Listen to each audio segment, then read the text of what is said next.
السلام علیکم جی پیارے دوستو، آج کی ہماری سٹوری کا موضوع ایک کم عمر نوجوان سپہ سالار کا موضوع ہے۔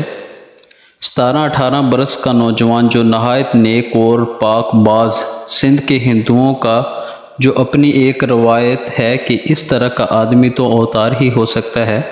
کہا جاتا ہے کہ جوانی کے اندر بھی اگر کوئی انسان پاک زندگی گزار رہا ہو تو یہ پیغمبری طریقہ ہے، اور ہندوستان میں تصور پیغمبروں کا نہیں تھا، اوتاروں کا تھا۔ اس کو بھی اوتار سمجھ کر اس کی مورتیاں تراش کر مندروں میں رکھ لی گئیں اور پوجا جانے لگا۔ جی تو اس سپہ سالار کا نام محمد بن قاسم ہے۔ یہ چیز ہی محمد بن قاسم کے لیے خطرے کا سبب بنی۔ محمد بن قاسم کا پورا نام عماد الدین محمد بن قاسم تھا۔ وہ بنو امیہ کے مشہور سپہ سالار حجاج بن یوسف کے بھتیجے تھے۔ محمد بن قاسم 694 عیسوی کو طائف میں پیدا ہوئے۔ محمد بن قاسم غربت کی وجہ سے اعلیٰ تعلیم حاصل نہ کر سکے۔ ابتدائی تعلیم حاصل کرنے کے فوراً بعد فوج میں شامل ہو گئے۔ ماہر سالار کی تربیت انہوں نے دمشق سے حاصل کی، شہرت پائی۔ ان صلاحیتوں کے بل بوتے پہ ان کو 15 سال کی ہی عمر میں 708 عیسوی میں ایران میں کردش کی بغاوت کے خاتمے کے لیے انہیں ایک فوجی دستے کی سپہ سالاری کے فرائض سونپے گئے۔ اس وقت بنو امیہ کے حکمران ولید بن عبد الملک کا دور تھا۔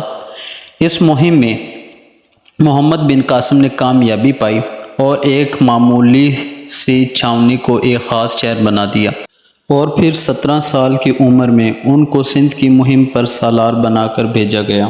محمد بن قاسم کی فتوحات کا سلسلہ 711 عیسوی سے شروع ہوا اور 713 عیسوی تک جاری رہا۔ انہوں نے سندھ کے اہم علاقے فتح کر لیے اور پھر ملتان کو فتح کر کے سندھ کی فتوحات کو تکمیلی جامہ پہنایا۔ محمد بن قاسم ایک نوعمر نوجوان تھے۔ اس عمر میں انہوں نے سندھ پر جو کارنامے سر انجام دیے وہ ان کے کردار کی عکاسی کرتے ہیں۔ وہ بے حد جنگی صلاحیتوں اور قابلیتوں کے مالک تھے۔ ملتان کو فتح کرنے کے بعد محمد بن قاسم نے شمالی ہند کے سرسبز علاقوں کی طرف متوجہ ہونے کے لیے اپنے قدم بڑھائے۔ پہلے کنوج کے راجا کو اسلام کی دعوت دی۔ اس نے دعوت اسلام قبول کرنے سے انکار کیا تو محمد بن قاسم نے حملے کی تیاری کرنا شروع کر دی۔ اس دوران 95 ہجری کو حجاج بن یوسف کا انتقال ہو گیا، جس کی وجہ سے محمد بن قاسم نے کنوج پر اپنی فوج نہ بھیجی۔ حجاج بن یوسف کے انتقال کے کچھ ہی عرصے کے بعد ولید بن عبد الملک نے مشرقی ممالک کے تمام گورنرز کے نام احکامات جاری کیے کہ وہ اپنی پیش قدمی کو روک دیں۔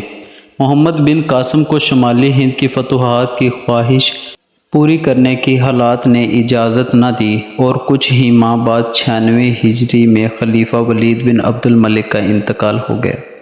خلیفہ ولید بن عبد الملک کے انتقال کے بعد محمد بن قاسم کے زوال کا وقت شروع ہو گیا، کیونکہ ولید کے بعد اس کا بھائی سلمان بن عبد الملک جانشین بنا۔